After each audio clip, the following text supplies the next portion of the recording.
নমস্কার, আমি তমাল বন্দ্যোপাধ্যায়। মুদ্রা পডকাস্টের আজকে দ্বিতীয় পর্ব। আমাদের মধ্যে উপস্থিত হয়েছেন অধ্যাপক সুমন ভট্টাচার্য। আজকে আমাদের আলোচনার বিষয় বাঙালির জাতপাত। খুবই গুরুত্বপূর্ণ একটা সামাজিক বিষয় এবং এর একটা ঐতিহাসিক প্রেক্ষিত আছে। এই বিষয়ে সুমনবাবু একজন কৃতবিদ্য মানুষ। সুমনবাবু একজন গ্রন্থকীট, এইভাবেই তার আপাতত পরিচয় করাই। তবে অধ্যাপনার পাশাপাশি তিনি একজন অত্যন্ত গুরুত্বপূর্ণ লেখক। মূলত রম্য রচনা বা এক ধরনের হিউমারকে ব্যবহার করে যে বাংলা গদ্য উনি লেখেন সেটির চমৎকার। সুমনবাবুর আরও একটা পরিচয় একটু দিতে ইচ্ছে করছে। সুমনবাবুর প্রপিতামহ গোপালচন্দ্র ভট্টাচার্য পতঙ্গ বিজ্ঞানী এবং কীটতাত্ত্বিক তাকে বলা যেতে পারে, জ্ঞান বিজ্ঞান পত্রিকার সঙ্গে যুক্ত। এবং আমরা ছোটবেলায় অনেকেই সেই গোপালচন্দ্র ভট্টাচার্যের পিঁপড়ের বুদ্ধি এই লেখাটি আমরা পড়েছি। আলোচনায় আমরা সরাসরি ঢুকে পড়ি এবং খুব একটা ভূমিকা করার প্রয়োজন নেই। আমাদের যে বর্ণ ব্যবস্থা হিন্দু সমাজের, যে এটা একটা সামাজিক একটা বাস্তবতা। এটা আমাদের যে ভারতবর্ষ নামক যে একটি বিরাট বড় একটা ভূখণ্ড, তার একেবারে আসমুদ্র হিমাচল একটা খুব বড় সমস্যা এবং বাস্তবতা। সুমনবাবুকে প্রথমেই প্রশ্ন হচ্ছে, এই যে আমাদের যে বর্ণ ব্যবস্থা এবং জাতি বর্ণ প্রথা, এটাকে আপনি কিভাবে দেখছেন এবং এর শুরু থেকে এর যে বর্তমান অবস্থার যে চলাচলটা, এটার সম্পর্কে প্রথমে একটা ধর্তাই হিসেবে। নমস্কার। মুদ্রা পত্রিকা এবং প্রকাশন সংস্থার পক্ষ থেকে এদের এই কথাবার্তার আলাপ আলোচনার আসরে যে আমাকে ডাকা হয়েছে তার জন্য অত্যন্ত আনন্দিত। বিশেষ করে ধন্যবাদ দেব শ্রী তমাল বন্দ্যোপাধ্যায়কেও। আর ঠিক আছে, আবার একদম সরাসরি চলে আসা যাক। বর্ণ ব্যবস্থার সূচনা ভারতীয় সমাজে এটা সম্ভবত এই আর্য সভ্যতার বা সংস্কৃতির সূচনা লগ্ন থেকেই, এবং মূলত এটি ছিল একটি নৃতাত্ত্বিক পরিসর। এই যে ব্রাহ্মণ, ক্ষত্রিয়, বৈশ্য, শূদ্র, এই চারটি শ্রেণীতে জনসমষ্টিকে বিভাজিত করা হলো, সেখানে দেখা যাবে এটা কিন্তু পুরোপুরিভাবেই ভূমিকা এবং তাদের যে ক্রিয়া তার ওপরে ভিত্তি করে। যে সমস্ত মানুষজন, মানে এটি হচ্ছে কর্ম কর্ম কর্ম এবং প্রবণতা, কর্ম এবং প্রবণতা।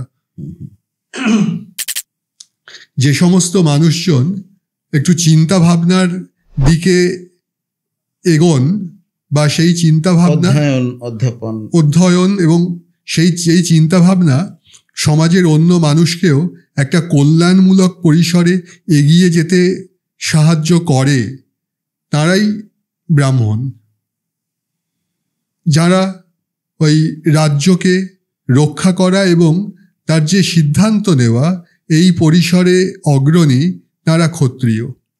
যারা উৎপাদন এবং বিপণন, এই অর্থনৈতিক কর্ম পরিচালনায় আগ্রহী, তারা বৈশ্য।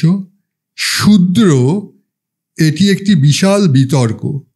মুখ্যত যে বিজিত জনগোষ্ঠী যুদ্ধবন্দী হয়েছিল, যারা পালিয়ে গেলেন না, আত্মরক্ষা করলেন না স্থানান্তরে গিয়ে, যারা বন্দী হয়ে রইলেন, তাদেরকেই লাগানো হয়েছিল নিতান্ত দাস্যকর কর্মগুলিতে। প্রত্যক্ষ পরিষেবা কর্মে বলাটা আরো ভালো। যেমন কৃষি, সেই কৃষির যে শ্রম সেটা সেটা করবে কে? এবার ওই যারা বিজিত তাদেরকে লাগিয়ে দাও। নানা রকম সামাজিক পরিষেবা, আপনারা বুঝতেই পারবেন, এটা নিয়ে আলাদা করে ব্যাখ্যার দরকার নেই। এবার এই শূদ্র একটি বিশাল সমস্যা আস্তে আস্তে তৈরি করবে সমগ্র দেশেই, সেটা এখনো করে চলেছে। যার জন্য রবীন্দ্রনাথ একটি প্রবন্ধে একসময় বলেছিলেন, ওই শূদ্র ধর্ম মানে এই শ্বেতাঙ্গ যে শাসক, তাদের হাতে বন্দি অবস্থায় সমগ্র ভারতবাসী ওই শূদ্র ধর্মে চিহ্নিত। এটা তার পক্ষেই বলা সম্ভব এবং সেটাকে মানতে আপত্তিও করবার কথা নয়। আর যেই বিষয়টি আরেকটু বলবার আছে এই সূত্রে, ওই যে রেসিয়াল ডিভিশন একটা জায়গা, সেইখান থেকে কতগুলি বিষয় এই যে বর্ণ তো রং, কালার।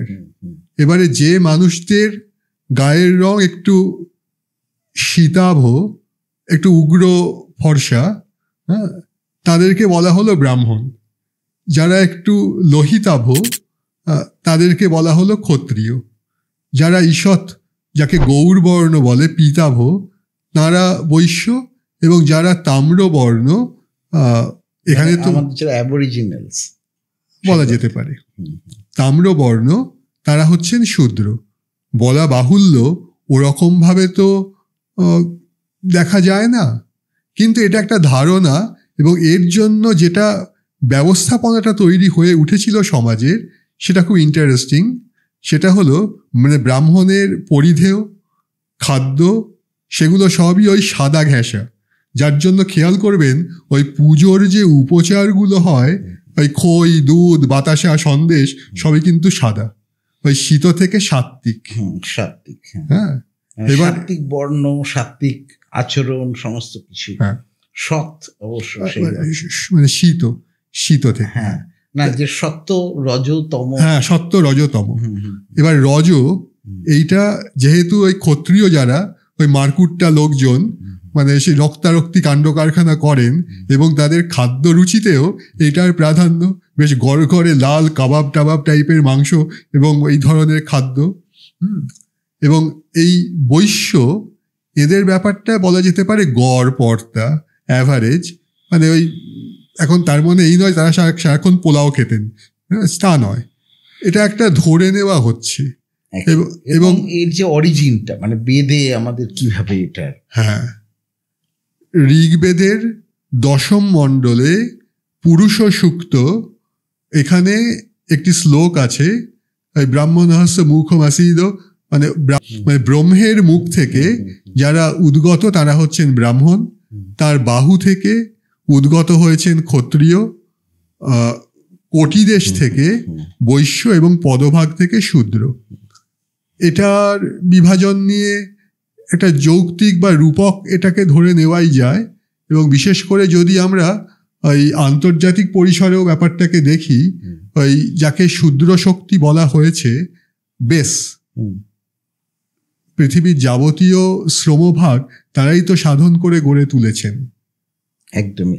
আর একটা চমৎকার একটি লেখা পড়ছিলাম, সেখানে হচ্ছে এখানে ব্রহ্ম যদি দাঁড়িয়ে আছেন না শুয়ে আছেন, তিনি যদি দাঁড়িয়ে থাকেন তাহলে এটা একটা হায়ারার্কিক্যাল অর্ডার উপর থেকে আসছে। অবশ্যই। যদি তিনি শুয়ে থাকেন, সেই পুরুষ যিনি, তাহলে কিন্তু পা এবং মাথা তারা কিন্তু প্রায় একই সমতলে রয়েছে। যাই হোক, সুমন বাবুর যে বিষয়, মানে যেটা উনি গবেষণা করেছেন, এবং সেটিও খুব চমৎকার, যে জাতি বর্ণ আন্দোলন ও বাংলা সাময়িকী। এবার আমরা চলে আসি যে বাঙালির জাতপাত, উত্তর ভারত, দক্ষিণ ভারত, এর বাইরে গিয়ে মহাভারতের যুগে আমরা দেখতে পাচ্ছি এটি মূলত শূদ্রভূমি এবং পাষণ্ড মানুষরা এখানে থাকে, কিরাত, শবর, এই জাতীয় মানুষেরা, যারা প্রায় অস্ট্রোলয়েড, প্রোটো অস্ট্রোলয়েড। এবং মহাভারতে এখানে আসলে, এই বঙ্গভূমিতে আসলে প্রায়শ্চিত্ত করতে হয়, এমন অবস্থান আমরা পাচ্ছি। সেখানে জাতি বর্ণভেদের এই যে একটা তীব্র ব্যাপার, সেটা কিভাবে এলো এবং কি এটা what's your take on this? আর কি একটা মস্ত বড় লাফ দিয়েছেন আপনি। লাফটাকে দিতে আবার বলছি, ফিরতে হবে না। লাফটা দেওয়ার একটা পর্যায়ে আছে, ধরুন স্লো মোশনে লাফ দিচ্ছি, সেখানে আমাকে একটুখানি ছুঁয়ে যেতে হবে। সেটা হলো ওই মহাভারত অতি অবশ্যই গুরুত্বপূর্ণ, অত্যন্ত গুরুত্বপূর্ণ, কিন্তু ওই বেদের পরে যে বেদান্তের যুগ, এখানে আমরা একটি উপনিষদ পাচ্ছি, ঐতরেয় উপনিষদ। সেখানে মহিদাস তিনি রচনা করলেন ঐতরেয় উপনিষদ, কারণ তার মাতা তিনি অব্রাহ্মণ, সুতরাং পিতা তাকে গ্রহণ করেননি। তা মহিদাস তিনি নিজে অধ্যয়ন করেছেন এবং অধ্যয়ন করে যে অনুভূতি এবং উপলব্ধির যে শক্তি, চিন্তাভাবনা অর্জন করে যে উপনিষদ রচনা করলেন, সেখানে তিনি পিতাকে উপেক্ষা করে তার সেই অপমানের সূত্রটা দিয়েই তার নাম দিলেন ঐতরেয় উপনিষদ, অর্থাৎ ইতরার পুত্র রচিত যে তত্ত্ব। এই জায়গাটাকে আমরা অন্ততপক্ষে আমি ব্যক্তিগতভাবে পঠন পাঠনের ক্ষেত্রে আমার খুব বিস্ময় লেগেছিল। সমস্ত উপনিষদের যে পরিসর, সেখানে ওই একটি মাত্র ব্যক্তি যিনি তার মাতাকে স্মরণ করলেন। আমরা যদি ইতিহাসে তাকাই, চন্দ্রগুপ্ত মৌর্য তিনিও কিন্তু মুরা তাকে স্মরণ করেছেন। অর্থাৎ এই যে সম্মাননার পর্যায়টা, সেটাও ভারতীয় সংস্কৃতি। এবং মহাভারতে এলেন এটা আরো গুরুত্বপূর্ণ, কারণ ব্যাসদেবের যিনি জননী সত্যবতী, তিনি তো বস্তুত রাজা উপরিচর বসুর কন্যা। হ্যাঁ, এই জনজাতি তার একটি কন্যার, একটি নারীর গর্ভে তার জন্ম। পুত্রটিকে নিয়ে উপরিচর বসু চলে গেলেন, কন্যাটি পড়ে রইল, কারণ তিনি শ্যামবর্ণা, সত্যবতী শ্যামবর্ণা। এবারে তাকে গ্রহণ করলেন পরাশর, এবং গ্রহণ করবার পর পুত্র জন্মালো, পুত্রকে নিয়ে মুনিবর চলে গেলেন। এবারে ব্যাসদেব যখন রচনা করছেন, এবং সত্যবতী যার ঘরে পালিত হচ্ছেন তিনি দাসরাজ, ধীবর রাজা, সেটাই বলছি, মানে অর্থাৎ নিম্নবর্গের যে নিম্ন বর্ণের একজন অধিপতি, গোষ্ঠীপতি। তো এবার এই যে পর্যায়টা, এবং যখন ব্যাসদেব মহাভারত রচনা করছেন, তিনি কিন্তু এখানে কোনো কথাকেই গোপন করলেন না। একদম এই জায়গাটা, এটাও কিন্তু ভারতীয় সংস্কৃতির সেই দিক যেটা প্রত্যেককে সম্মান করছে। এবং মহাভারত এই কারণে, খুব ভালো প্রশ্ন করেছেন, অত্যন্ত গুরুত্বপূর্ণ। অনেকগুলি জন্মের কথা আছে, যেমন দ্রোণাচার্য, তার জন্ম একটি কলসির মধ্যে। এখন কলসির মধ্যে তো জন্মাবে না, অর্থাৎ আমরা রূপকটাকে ভাঙতে পারি, মানে এমনই নারীর গর্ভে তার জন্ম যে নারীকে ঘরে তোলা গেল না। সুতরাং একটা দ্রোণের উপাখ্যান বলা হলো। এবং দ্রোণাচার্যও কিন্তু অস্ত্রবিদ ব্রাহ্মণ, তাকে অধ্যয়নের অধিকার সম্ভবত দেওয়া হয়নি, মানে অধ্যয়ন মানে বিভিন্ন শাস্ত্র, অপরাপর শাস্ত্র। এবং তার যে ভগ্নী এবং ওই যে কৃপি, এবং তাদেরও মানে বিবাহ হয়েছে ঠিক সেই রকম পরিসরে, অর্থাৎ একটু উচ্চ হায়ারার্কির কথা বললেন। ব্রাহ্মণদের যে মারাত্মক হায়ারার্কি আছে, সেই জায়গায় তাদের সেই সমাজে স্থান হয়নি। এবং মহাভারতের সবচেয়ে বড় ইন্টেলেকচুয়াল, মানে সেই অর্থে সেটা হচ্ছে বিদুর। তিনি একজন দাসীর পুত্র, খত্তা। অর্থাৎ এই যে চলাচল বিভিন্ন বর্ণের মধ্যে, এটা কিন্তু ভীষণভাবেই রয়েছে, এই ওঠানামা, এই ব্যাপারটা। এবং আপনার যে গবেষণার একটি পত্র আমার হাতে রয়েছে, সেটা বেশ ইন্টারেস্টিং, নামটা জাতে ওঠার দরজা। তো মহাভারত তো আছেই, আরও একটা বাস্তবতা হচ্ছে আমাদের নদিয়া জেলা। এবং নদিয়া জেলা নবাব পরবর্তী যে নবাব, মানে পলাশির যুদ্ধ, বক্সার যুদ্ধ হয়ে যাওয়ার পরে যে হিন্দুদের হাতে যখন ক্ষমতা এলো, তখন একজন প্রধান সমাজপতি হচ্ছে মহারাজা কৃষ্ণচন্দ্র। তার আমলে জাতপাতের একটা তীব্র একটা পরিসর তৈরি হয়েছিল। এবং আমরা এও জানি যে তিনি একজন তীব্র সেই অর্থে একজন ব্রাহ্মণ্য রাজা, এবং তিনি একজন বৃহত্তম সমাজপতি সেই সময়ের, যিনি কিন্তু রাজা রাজবল্লভ সেনের কন্যার বিধবা বিবাহ হতে দেননি, এবং সেই যুক্তিটা কিন্তু ব্রাহ্মণ সমাজের থেকেই এসেছে। অর্থাৎ আমি বলতে চাইছি যে বিভিন্ন রকম ক্রস কারেন্টের মধ্যে রয়েছে। আমি একগাদা প্রসঙ্গ আপনার মাথায় দিলাম, এর মানে এই নয় যে আপনাকে এই যে কোনো একটা অ্যাড্রেস করতে হবে। আমি এই পুরো পরিসরটাকে একটা ইন এ নাটশেল রাখতে চাইছি, যাতে আপনার রেঞ্জটা, মানে সেই বৈদিক যুগ থেকে শুরু করে, প্রাক বৈদিক যুগ থেকে শুরু করে একেবারে আধুনিক যুগ, যে সময় আবার হিন্দু ধর্মের যে তথাকথিত যে কি বলবো, এক ধরনের অর্থোডক্সি আবার মাথা চালা দিচ্ছে, সেদিক থেকে এটা খুবই গুরুত্বপূর্ণ বিষয় বলে আমাদের মনে হয়েছে। এটা বারংবার হয়েছে। একটু পিছিয়ে গিয়ে ব্যাপারটা বলা যায়, সেটা হচ্ছে রামায়ণেও কিন্তু এই জায়গাটা খুব সাংঘাতিক। রামায়ণেও খুবই সাংঘাতিক, বিশেষ করে যে রাক্ষস, বানর, এবার এইগুলো তো যদি আমরা রূপকের জায়গা থেকে যদি দেখি, এবং তাদের যে বর্ণনা আছে, সেখানে কিন্তু এই রেসিয়াল কনফ্লিক্ট তার চেহারাটা বোঝা যাবে। হ্যাঁ, মানে ওই যে শ্রেণী ঘৃণা, জাতি ঘৃণা, এই পরিসরগুলো আপনি মানে ইংরেজি সাহিত্যের অত্যন্ত রসগ্রাহী পাঠক শেক্সপিয়ারেও দেখতে পাবেন। শেক্সপিয়ারের 3টে নাটকে এই ব্যাপারটা কিরকম মারাত্মকভাবে এসেছে। এক হচ্ছে Othello, 2 number merchant of Venice, এবং 3 নম্বর টেম্পেস্ট। এবার টেম্পেস্টের ওই অ্যারিয়েল আর ক্যালিবান, এবং তাদের যে দুটো স্পিরিট, কিন্তু তাদের যে রূপায়ণ এবং সেখান থেকে তাদের যে অ্যাটিটিউড, এই জায়গাটা শেক্সপিয়ার, তিনি সাংঘাতিক চোখ ছিল অতি অবশ্যই। এবং এই ওথেলো থেকে ক্যালিবান, এটাকে আপনি একটা লিঙ্ক আপ ভাবতে পারেন। দেখুন, একটা সূত্র আছে, কিন্তু আপাতত এই প্রসঙ্গে আসছি না। আমি ব্যাপারটা বলতে চাইছি, এটা পুরোপুরিভাবে সমস্ত পৃথিবী জুড়ে রয়েছে। কোনোখানে একটু বেশি প্রকট দেখা যাচ্ছে, কোনোখানে একটু টর্চ ফেলে দেখতে হয়। তবে খুবই ইন্টারেস্টিং আপনি যেটা বললেন, যে রামায়ণে যে আমরা দেখতে পাচ্ছি যে ঋক্ষরাজ জাম্বুবান, তার মাথার যে হেডড্রেস, সেটা ঋক্ষের, অর্থাৎ তাকে ভাল্লুক ভাবা যেমন একটা মূর্খামি, তেমন বানর যারা বনবাসী এবং বানর, সেই অর্থে তারা ফরেস্ট ডুয়েলার্স, এবং রাক্ষসরাও তাই। অর্থাৎ আমি বলতে চাইছি যে এই যে আর্য সমাজের যে কনফ্লিক্ট, এবং রামায়ণের যে আস্তে আস্তে যে আর্যাবর্ত থেকে দক্ষিণের দিকে নেমে আসা কৃষি ব্যবস্থার ব্যাপ্তি, এই সব কিছু নিয়ে খুবই একটা ইন্টারেস্টিং জায়গা, সাংঘাতিক। এটা ওই কোশাম্বী এটা নিয়ে সাংঘাতিক কাজ করেছিলেন। মিথ অ্যান্ড রিয়ালিটি পড়লে আপনি অতি সহজেই দেখতে পাবেন, ভীষণ লজিক্যাল। এখন কোশাম্বীকে অনেকে স্বীকার করতে চান না, সেটা আলাদা ব্যাপার, আমরা পড়ে ব্যাপারটাকে বুঝতে পারবো।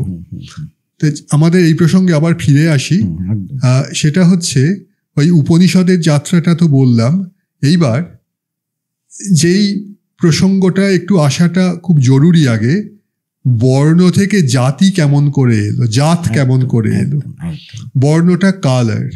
এবারে ওই মানে একদমই সবর্ণ বিবাহের দিকে যে কারণে জোর দেওয়া হয়েছিল, মানে এটাও মহাভারতের রূপকে খুব পরিষ্কার। ওই রাজা উপরিচর বসু, গল্পটা একটুখানি বলতেই হবে, নইলে হবে না। রাজা উপরিচর বসু যাচ্ছেন, তা সেখানে একটি জনপদে, মহাভারতে আছে, তিনি ওই জলপান করতে নেবে, তার শুক্র স্খলন হলো। একটি মৎস্যিনী, সেই শুক্র পান করে গর্ভবতী হলেন।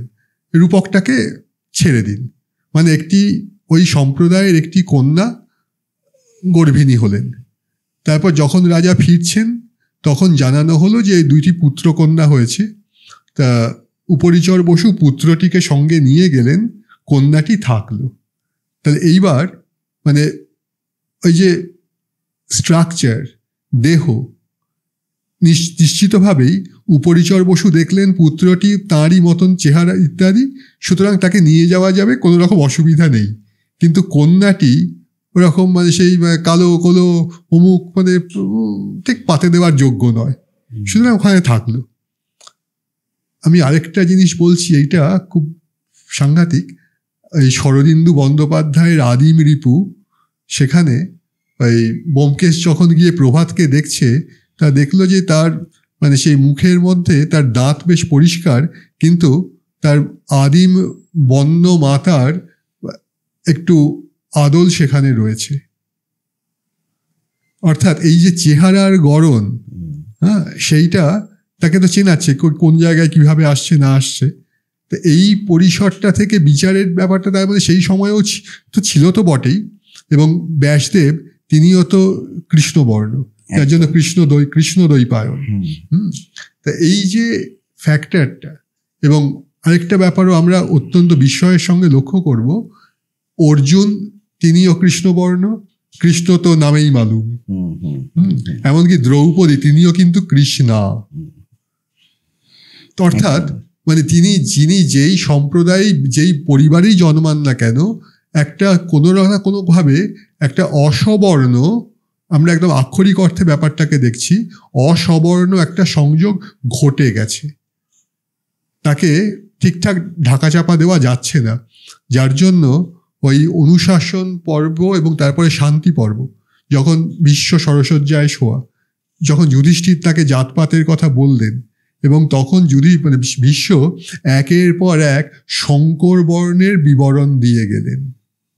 হ্যাঁ, এবং তিনি শেষ পর্যন্ত বললেন এই শঙ্করের মানে কোনো রকম শেষ নেই, এবং তার কোনো হিসেব হয়তো মানে ভবিষ্যতে গেলে প্রশান্ত মোহনালবি স্যার কেউ চেষ্টাও করবেন না। এবং খুবই ইন্টারেস্টিং সুমনবাবু, যে আমাদের ভক্তি আন্দোলনে যে কজন একেবারে প্রণিধানযোগ্য, ধরুন নানক, দাদু, রুইদাস, আমি একের পর এক নাম করে যেতে পারি, তারা কিন্তু সবাই সেই অর্থে নিম্ন বর্গের, এবং কবির সবাই কিন্তু সেই অর্থে মানে ব্রাহ্মণ্য সমাজে আমাদের সমাজকে নেতৃত্ব দিয়েছে তা কিন্তু নয়। আমাদের সমাজে কিন্তু এই যে শঙ্কর, এবং আমাদের ভিনসেন্ট স্মিথের যে কথাটা খুব ছোটবেলা থেকে আমরা পড়েছি, যে ভারত হচ্ছে নৃতত্ত্বের সংগ্রহশালা, এত রকম খুলি, এত রকম করটির যে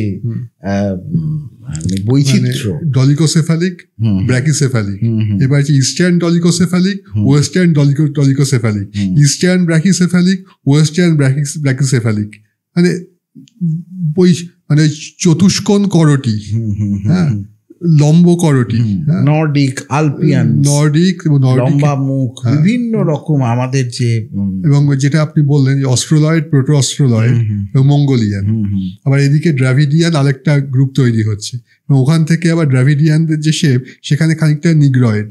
একদম, অর্থাৎ এই জাতিবর্ণের জায়গাটা, আমার যেটা একটা কথা বলতে ইচ্ছে করছে, সেটা আপনি তো অবশ্যই বলবেনই, তবু আমি একটু ধর্তাই হিসেবে বলি, সেটা হচ্ছে এই যে কাস্ট শব্দটা, এটা তো পর্তুগিজ, হ্যাঁ, এবং তার মানে যে রেস ইত্যাদি ইত্যাদি, কিন্তু আমাদের বর্ণ আর কাস্ট কিন্তু এক নয়।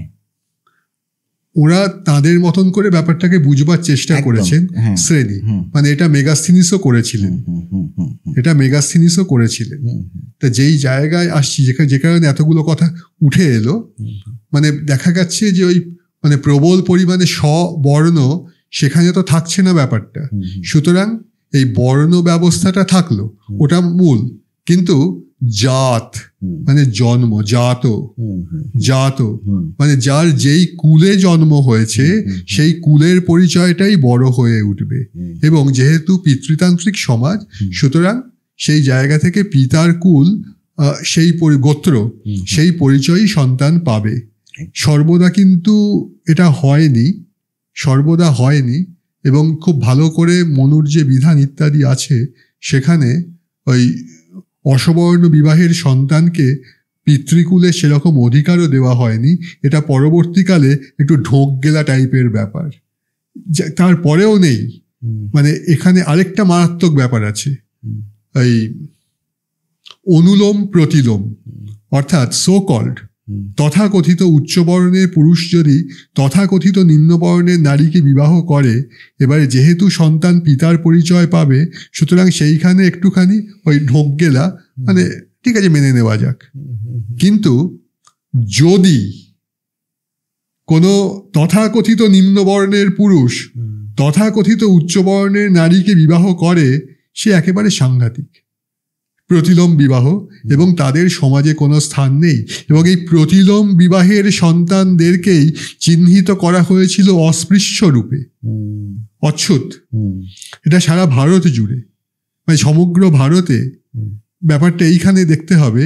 সমগ্র ভারতবর্ষে যে পরিমাণ অচ্ছুতের সংখ্যা আছে, এবং তাদের দিক থেকে জিজ্ঞাসা করলে প্রত্যেকটি উচ্চবর্ণের নারী কি অপহৃতা হয়েছিলেন, নাকি অনেকেই মানে স্বেচ্ছায় গ্রহণ করেছিলেন তথাকথিত নিম্নবর্ণের পুরুষকে?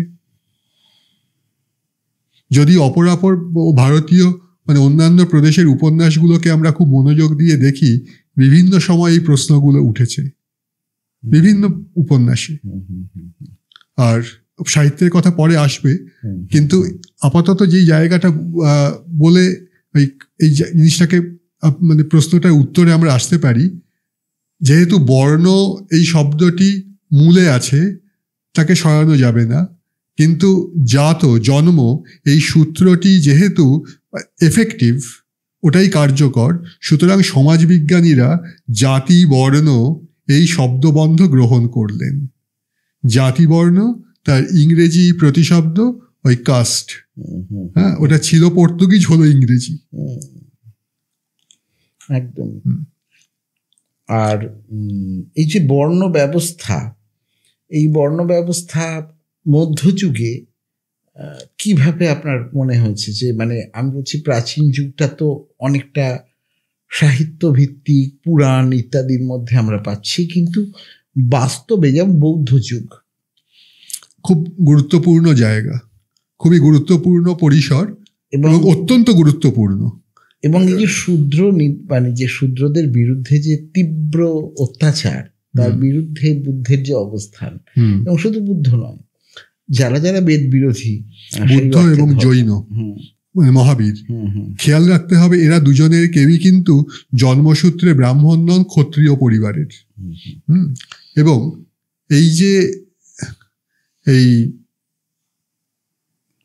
ব্রাহ্মণ্য অত্যাচার, আচারের অতিরিক্ত অত্যাচার, তা সেইটা যখন সমাজকে বিক্ষত করছে, তা সেই সময়ই সিদ্ধার্থ তিনি এটাকে একটু একটু করে দেখবার চেষ্টা করছেন, একটু একটু করে দেখবার চেষ্টা করছেন। এবং তখন তার মনে কতগুলো প্রশ্ন জেগে উঠেছিল, যার ভিত্তিতে তিনি ওই রাজ পরিবারের যে ঘেরাটোপ, সেটাকে ছেড়ে দিয়ে বাইরে বেরিয়ে এসেছিলেন। আগের দিন চিরন্তন খুবই চমৎকার আলোচনা করেছেন বৌদ্ধ ধর্ম নিয়ে। এখানে আমার তার কাছেই দুটি প্রশ্ন আছে, হয়তো পরে আবার যদি আসেন তখন এই ব্যাপারটা তিনিই আলোচনা করবেন। সেটা হলো মানে বৌদ্ধ ধর্মের যে সামাজিক প্রতিশ্রুতি, কেন অতজন মানুষ মানে অত্যন্ত অল্প সময়ের মধ্যে বৌদ্ধ ধর্মে চলে গেলেন? কারণ তারা দেখতে পেলেন মানুষের ওই সসম্মান অবস্থানের পরিসরটি, যে মানব আমি, সেই মানব তুমি কন্যা, এ নতুন জন্ম আমার। এই যে জায়গাটা, এটা কিন্তু বুদ্ধদেবের মানে খুব মানে বোধি, ইন্টেলেক্ট। আমরা যদি আরেকটু একটু এগিয়ে যাই, একটা কোইন্সিডেন্স লক্ষ্য করেছেন? সেটা হলো Buddhadev bodhi, intellect, Chaitanyadev conscience, Vivekananda self questioning. এবার তিনটের যে একটা ধারাবাহিকতা, এবার এই তিনটেকে যদি অ্যাসিমিলেট আমরা আজকে না করি, তাহলে আমরা কি পড়াশোনা করি? একদম একদম। এবার আমাদের যে ফোকাস, সেটা বঙ্গদেশ। সুমনদাকে এবার আমরা জানতে চাইব সুমনদার কাছে যে এই যে আদিসুরের গল্প এবং তার যে কান্নকুব্জ থেকে পঞ্চব্রাহ্মণ আনানোর যে গল্প, সেটা কতদূর বিশ্বাসযোগ্য, এবং বল্লাল সেনের কথা তো আমরা পাচ্ছি তার কৌলিন্য, এবং বাংলার যে ৩৬ জাত, এই যে জায়গাগুলো এগুলো একটু একটু করে আদিসুর একটি রহস্য। ঐতিহাসিকেরা একে ঠিক অস্বীকারও করেননি, কিন্তু পুরোপুরিভাবে স্বীকার করার জায়গাতেও সম্ভবত এদের কিছু দ্বিধা ছিল। এবারে আদিসুর এবং অন্যান্য জায়গাতেও দেখা যায় এক্স্যাক্ট নামটা যদি না পাওয়া যায় সেখানে একটু আদি এরকম একটু ব্যাপারটা নামটা দিয়ে দেওয়া, যেমন বিষ্ণুপুরের ক্ষেত্রে আদিমল্ল। তো এইবার মানে মূল বিষয়টাকে একটু আসতে হবে। পালযুক্ত বৌদ্ধবঙ্গ, এবারে রামপাল তার রাজত্ব যখন ওই কৈবর্ত বিদ্রোহ হলো, রাজত্ব হাতছাড়া, সেই সময় গৌড় মহামণ্ডল গঠন করে তিনি আবার তার পাল বংশের যে আধিপত্য তাকে ফিরিয়ে আনলেন। কিন্তু যারা এসেছিলেন তারা বুঝলেন যে এখানে একটু ঘাঁটি গেড়ে বসা যায়, এবং তারা একটু একটু করে দাঁতনক বসাতে আরম্ভ করলেন। এই পর্বের এখনো না, এই পর্বে আদিসুর, এবারে আদিসুরের পরিচয়টা নিয়ে কোনো ঐতিহাসিক বলছেন ইনি রণসুরের জ্ঞাতি, কোনো ঐতিহাসিক চিহ্নিত করছেন যেটা মানে কাশ্মীর কলহনে রাজতরঙ্গিনীতে দর্দ এই যে শাখা, এখানে ওই সুর এদের কথা আছে, তবে তারা মানে ঠিক মানে উচ্চমানের ক্ষত্রিয় নন, হ্যাঁ, তা উচ্চমানের ক্ষত্রিয় নন। তা সেটা যাই হোক না কেন, এবার এইখান থেকে আদিসুর এই ধারণাটা এসেছে, এবং আদিসুরের সঙ্গে সঙ্গে যেই মূল যে জায়গাটি সেটা হচ্ছে পুত্রেষ্টি যজ্ঞ। গল্পটা এইরকম, প্রত্যেকেই জানেন যে আদিসুর পুত্রেষ্টি যজ্ঞ করবার জন্য বাংলার ব্রাহ্মণদেরকে ডাকলেন, এবং ব্রাহ্মণেরা জানালেন যে তারা বেদাচার বিস্মৃত ওই বৈদিক রীতিতে ওই যজ্ঞ করতে পারবেন না। সুতরাং তাকে কনৌজ থেকে 5 জন ব্রাহ্মণ এবং 5 ঘর কায়স্থ নিয়ে আসতে হলো। এবং এই যে কনৌজ জায়গাটা সেটা উত্তরপ্রদেশের, এইবারে মানে বহুদিন ধরে বারংবার পড়তে আমার বারে বারে মনে হয়েছে যে 700 ঘর ব্রাহ্মণ তারা প্রত্যেকে মানে বৈদিক রীতি বিস্মৃত হয়ে গেল, এটা কি মানে ফাজলামি নাকি যে বৌদ্ধ দর্শনে দীক্ষিত বঙ্গদেশ, তার ব্রাহ্মণেরাও মানে ধর্মে যাই হোক না কেন তার যে দর্শনের যে মূল্য সেটাতে বিশ্বাস করেছিলেন, যেখানে বৌদ্ধ দর্শনে বারংবার যজ্ঞ প্রক্রিয়ার প্রতি একটা অনাস্থা জ্ঞাপন করা হয়েছে। জাতকের গল্পে আছে, খুব গুরুত্বপূর্ণ একাধিক গল্পে আছে জাতকের। তাহলে এবার তাঁরা প্রত্যাখ্যান করেছেন, এটা রাজার পক্ষে খুব ভালো কথা নয়, সুতরাং গল্পটাকে ঘুরিয়ে দেওয়া হলো, ওরা ভুলে গেছে আমি ওদেরকে মানে প্রত্যাখ্যান করেছি। এটা বারংবার আমার মনে হয়েছে। এটাকে যদি কেউ খণ্ডন করেন কোনো অসুবিধা নেই, কিন্তু এবার আরেকটা কথা, সেটা কিন্তু সম্বন্ধ নির্ণয় গ্রন্থে আছে। এটা উদ্ধৃত করেছিলেন ঈশ্বরচন্দ্র বিদ্যাসাগর বহুবিবাহ বিষয়ক প্রস্তাবে। সেখানে ছিল পাল বংশ চলে গিয়ে সেন বংশ তাজা, বিষ্কক সেনের ক্ষেত্রজ পুত্র বল্লাল সেন রাজা। আবার সম্বন্ধ নির্ণয়ে আছে আদিসুর চলে গিয়ে সেন বংশ তাজা, বিশস্ক সেনের ক্ষেত্রজ পুত্র বল্লাল সেন রাজা। দুই জায়গাতেই ওই ক্ষেত্রজ পুত্র বল্লাল সেনের সঙ্গে এঁটে রইল। তাহলে এইবার সেটা ব্যক্তির ক্ষেত্রে কতদূর যন্ত্রণার সহজেই অনুমান করা যায়। সুতরাং বল্লাল সেন এই ব্যাপারটাকে ঘুরিয়ে দেবার জন্যই সম্ভবত ওই 5 ঘর ব্রাহ্মণ, তাদেরকে গাই গোত্র ইত্যাদি, গোত্র নয় গাই গ্রাম, সেই অধিকার দিয়ে তাদেরকে স্থাপন করলেন, এবং এমন একটা ব্যবস্থা ডিসিপ্লিন আর সিস্টেম তৈরি করলেন যে তাদের ওপরে কেউ কথা বলবে না। এবং এই যে কুলীন, শ্রোত্রিয়, বৈদিক এই বিভিন্ন ব্রাহ্মণের শ্রেণী তৈরি করা হলো, এবং ব্রাহ্মণ যে আধিপত্য সেটাকে পুরোপুরিভাবে একেবারে আক্ষরিক অর্থে থাবার মতন বসিয়ে দেওয়া হলো সমাজের ওপরে। এবং বল্লাল সেনের আরেকটা জায়গা, এই যে জলচল শূদ্র জলচল শূদ্র ওই সময়ে হয়েছে।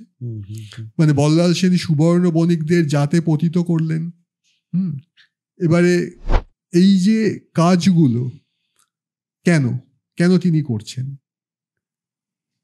কারণ তিনি চাইছেন যে এবার মানে এরা এমন একটা জিনিস হবে সেখানে তার ব্যাপারটা একটু একটু করে মানুষ ভুলবে, আর এদের যে আধিপত্য সেটা থাকবে, তার সঙ্গে তার নামটাও থাকবে। তাই হয়েছে, তিনি অত্যন্ত সফল। যদিও ওই আনন্দ ভট্টের যে কারিকা সেখানে বল্লাল সেনকে অত্যন্ত দুর্মতি দুশ্চরিত্র ইত্যাদি বলা টলা হয়েছিল, তো অত তো লোকে পড়েও না জানেও না, জানতে বয়ে গেছে। তা এই যে বিষয়টা, এবং যার জন্য এটা যখনই গেড়ে বসছে, এই যে লক্ষণ সেন তার যে পরাজয়, মানে মূল বিষয়টা কি এরকম ভাবে আমরা ভাবতে পারি? যুক্তি দিয়ে ভাবুন, 18 জন মানে হারিয়ে দিল সেরকম তো নয়, রাজা তো আর নিজে যুদ্ধ করে না, তা অন্য মানে সেপাই মেপাই তারা কি করছিল? বস্তুত আরেকটা বই আছে এই জালালউদ্দিন তাবরিজি এবং তার সূত্রের কাহিনী নিয়ে, ওই হলায়ুদ মিশ্রের শেখ শুভদয়া, সেখানে পরিষ্কার করে গল্পগুলো উপাখ্যানগুলো বলা আছে, ইতিবৃত্ত অ্যানেকডোটস বা হিস্টোরিক্যাল ইভেন্টস। সেটা মানে ওই লক্ষণ সেনের রাজত্বকালে তার যে সভাসদ এবং তার যে ওই শ্যালক ইত্যাদি, তাদের অত্যাচার মাত্রা ছাড়া জায়গায় পৌঁছেছিল, যেখান থেকে মানুষজনের কোনো সমর্থন ছিল না রাজ পরিবারের প্রতি। হ্যাঁ, আরো একটা গল্প পাওয়া যায় যে এই যে অষ্টাদশ যে অশ্বারোহী, তারা ওই ঘোড়া ব্যাপারী, মানে তারা ঘোড়া বিক্রি করতে এসেছিল, ওই ছদ্মবেশে ঢুকছে এবং তারপরে হ্যাঁ এটা তারা একমাত্র রাজপ্রাসাদে গেছেন, রাজা পালিয়ে গেছেন। এবার প্রশ্নটা ওইখানে, এটা এর সঙ্গে ডাইরেক্টলি যুক্ত নয়, কিন্তু এই যে জাতপাত এবং তার যে একটা অত্যন্ত নিষ্ঠুর নিপীড়ন, যে জন্য এক সময় মানুষজন মানে বৌদ্ধ ধর্ম গ্রহণ করেছিলেন, এই আজকে সনাতন ধর্ম বলা হয়, এই সনাতন ধর্মটা তো বৌদ্ধ ধর্মের পার্সপেক্টিভে সনাতন ধর্ম। মানে এটা রবীন্দ্রনাথের মালিনী নাটকে খুব চমৎকার এই এটা আছে। তা এই যে বিষয়টা, এখান থেকে এবারে জাতপাতটাকে মানে একদম গেড়ে বসা হলো। আমাদের জায়গাটা এইখানে, এরা একটা বিষয়ে বিস্মৃত হলেন বা মনে রাখতে চাইলেন না। গীতার একটি উল্লেখ আছে, চাতুর্বর্ণং ময়া সৃষ্টং গুণ কর্ম বিভাগশ। এই গুণ এবং কর্ম, অর্থাৎ কার কোন দিকে প্রবণতা এবং কে কোনটা করতে পারে। মানে আমার বাবা যদি মানে গোলকিপার হন ভালো, তার মানে এই নয় যে আমি তার ছেলে বলেই আমিও চটপট করে গোলকিপার হয়ে যাব, সেটা ওটা আমাকে শিখতে হবে। মানে ব্রাহ্মণকেও ব্রাহ্মণত্ব অর্জন করতে হয়, ক্ষত্রিয়কেও যুদ্ধবিদ্যাটা শিখতে হয়, বৈশ্যকেও ওই বিজনেস অর্গানাইজেশন শিখতে হয়। এবারে শূদ্র, তিনি তো সব থেকে গুরুত্বপূর্ণ পরিষেবার কাজটা করছেন, যদি তার কাজে ভুল হয় তাকে যেহেতু কেউ রেয়াত করে না, সুতরাং তারা অত্যাচারিতই থেকে গেলেন, তাদের কিন্তু কর্মের কোনো রকম পুরস্কার ছিল না। এবং এই জায়গা থেকে গড়ে উঠছিল একটু একটু করে মানে একটা বৃহত্তর ওই তথাকথিত শূদ্র অসন্তোষ। এবং এই যে অন্তজ শব্দটা, এইটা মারাত্মক। আমরা যেই আগের জায়গায় থেমেছিলাম সেটা হলো ওই প্রতিলোম বিবাহ, মানে তথাকথিত উচ্চবর্ণের কন্যা নিম্নবর্ণের পিতা, তাদের যে সন্তান প্রতিলোম, তাদেরকেই চিহ্নিত করা হয়েছিল চণ্ডাল, তাদেরকেই চিহ্নিত করা হয়েছিল অপরাপর, মানে ওই অচ্ছুত অস্পৃশ্য বলে। তাদের স্থান ওই জনপদের বাইরে, তাদেরকে করতে হবে যাবতীয় ঘৃণার্হ দাস্যকর কর্ম। সতীনাথের জাগরিতে আছে ওই বিলু, তার মানে বিলুর বাবা, তিনি ভাবছেন ওই ফাঁসি দেওয়ার পর নিশ্চয়ই ওই ম্যাথর ডেকে তার ওই সৎকার ইত্যাদি কাজকর্ম করা হবে। অর্থাৎ জেলখানাতেও তাদেরকে সেই জনগোষ্ঠী বা জাতিবর্ণ পরিচয়ের মানুষজনকে সেই দাস্যকর কর্মগুলি করানো হচ্ছে, যেটাতে জেলের বাইরে ছিল। তাহলে এইখানে আইন, ব্রিটিশ আইন, সেটাই বা কি করলো? তার মানে এটা হচ্ছে সংস্কার, প্রেজুডিস, তার যে থাবা সেটা বসছে। এবং ব্রিটিশেরা এই ব্যাপারটাকে একদম মানে হাতের মুঠোর মতন পড়ে নিয়েছিলেন, এবং যার জন্য যখন প্রথম জনগণনা 1871 সে একরকম হলো, 1881 দ্বিতীয় সেন্সাস, এবং তারপরে তারা দেখতে পেলেন এরা প্রত্যেকে জাতের পরিচয়টা বলছেন, এবং 1881 শেষে 1888-89 সালে আরেকটা নোটিশ দেওয়া হলো, পাবলিক নোটিশ। সেখানে এটা বলা হয়েছিল যে অনেকেই তাদের যে জাতপাতের পরিচয় বা কাস্ট আইডেন্টিটি সেটা নিয়ে অসন্তোষ প্রকাশ করেছেন। তারা তাদের জাতপাতের যে পরিচয় মনে করছেন যথাযথ সেটা আমাদেরকে জানান। এই দরজাটা খুলল। প্রথম কাগজ বেরোলো 1891 সালে, শ্রীশচন্দ্র তা সম্পাদিত উগ্র ক্ষত্রিয় প্রতিনিধি। তারপর তার মধ্যে আরো 2-1টা কাগজ আছে, অতটা নয়। গুরুত্বপূর্ণ যে জায়গাটা, 1902 কায়স্থ পত্রিকা, এবং তারপরে 1904 সমাজ, যোগীদের পত্রিকা। এইরকম ভাবে পত্রপত্রিকা বেরোতে আরম্ভ করলো। এবার এই জায়গা থেকে মানে ব্রিটিশের যে খেলাটা ডিপ্লোম্যাসি, সেটা কিন্তু খুব পরিষ্কার। তারা এবারে এক গোষ্ঠীর সঙ্গে আরেক গোষ্ঠীর ওই লড়াইটা বাঁধিয়ে দিলেন যে তোরা এই নিয়ে থাক বাবা, আমি আমার কাজটা করি।